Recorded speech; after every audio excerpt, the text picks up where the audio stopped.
Hello everybody, welcome to my video. In this tutorial we're gonna be making a speech recognition in Python. So we're gonna say something to the computer and it will repeat it back or just change our speech into text. So we normally know TTS, which is text to speech.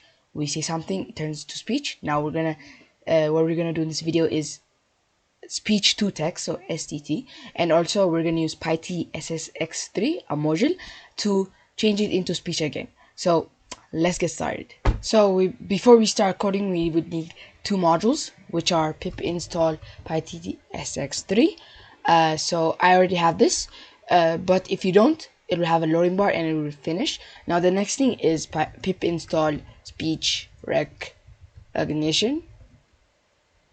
I also have this, but in your computer, if you don't, it will start a loading bar. And something else, if you're using Linux-based or Debian-based computers, what you have to do is sudo apt install pip3 install, or you could just check out videos on YouTube to how to install some modules in Debian-based computers. So it's the same as Mac. So I'm on Windows, so I showed you this Windows example. Now let's start coding. So the first thing we have to do is import those modules. So import speech recognition and import PyTTSX3. So after we import this, we're going to make a recognizer variable, and we're going to set it to sr.recognizer. So speech recognition, or we could just say as SR and then replace the SR, so we don't have to type in speech recognition every single time. So this is going to be the main variable we're going to use to do literally anything.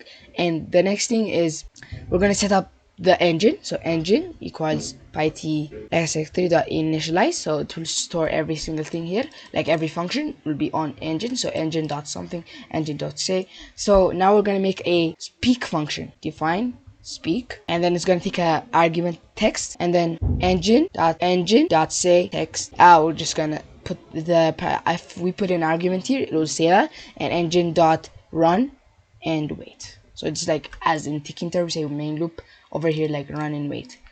So now let's go to the main function, the thing that changes our speech into text. So what we're gonna do is, this speech recognition things can be very messy and could cause errors that we don't know. So to decrease this, what we're gonna do is we're gonna use a while loop and use try and except. So while true, by the way, one thing, you can just say while one equals one, while true, literally anything that ends up in a true statement. So while true, try.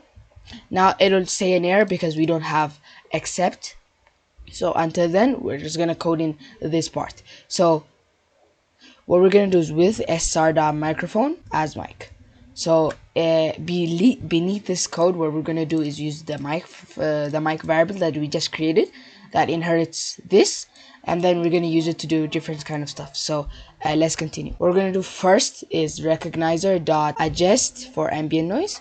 So there can be ambient noise like background music, or not background music, background noise, and people that are talking. So to cancel that, we're going to use this function that will just make everything a lot easier. So this will take two parameters. Then the first thing is mic, and then the duration. So we're going to set the duration to 0.2. Then after that, we're going to print listening, so just to let the user know that that they can talk or start talking. Then what we're going to do is we're going to make an audio variable, and then we're going to set it to recognizer.listen mic. So it will put in every data that goes into the mic into the audio variable.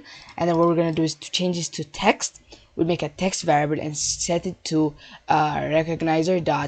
recognize. So it's going to use lots of APIs like Amazon, Assembly AI, Assembly AI, Azure. Actually, you can use whatever you want, but for now I'm gonna just go to Assembly AI, and then we're just gonna put in what it's going to change into text. So it's gonna change the audio. Then after that, we're gonna say text equals text.lower, which means it would just change it to lowercase to make everything a lot easier. And then we're gonna just say print f recognized text. So this is called an, if you don't know, this is an f string. So it's just an easier way to put in variables in a print statement.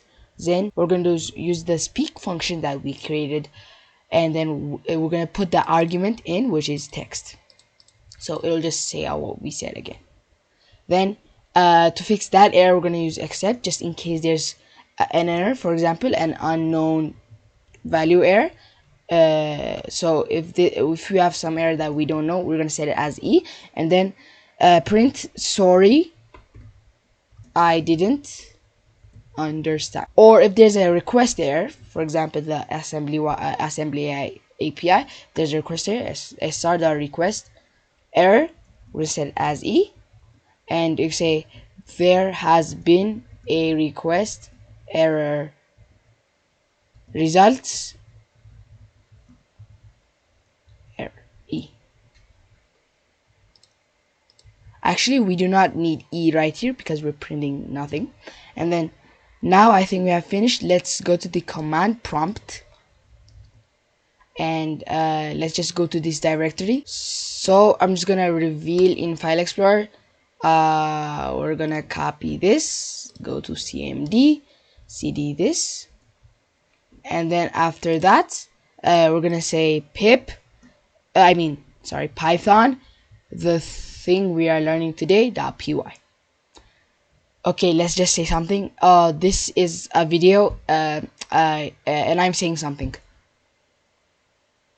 Okay, so it says missing one required optional argument. Okay, let's just change this to recognize